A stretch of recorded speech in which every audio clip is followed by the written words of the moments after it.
అసలు ఈ రోజు పూజ చేయడం అనేటటువంటి దాని వల్ల వచ్చే ప్రయోజనం ఏమైనా ఉంటుందా? అసలు దాని వెనక ఏదైనా శాస్త్రీయమైన కారణం ఉంటుందా? విదురుడు ఎందుకు చెప్పాడు అసలు దైవానికి నమస్కారం చేయమని? నేను మీకు ఒక్క మాట చెప్తా, బాగా గుర్తుపెట్టుకోండి. ఎవరు పూజ చేస్తున్నాడో వాడు లోకము చేత పూజింపబడతాడు.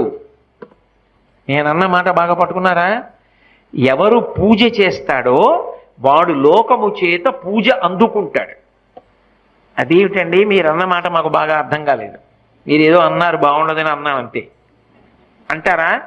మీకు వివరణ చేసే ప్రయత్నం చేస్తా. పూజ అంటే ఏమిటి? పొద్దున్నే దేవుడి దగ్గరికి వెళ్ళో దీపం పెడుతున్నా. ఎందుకు?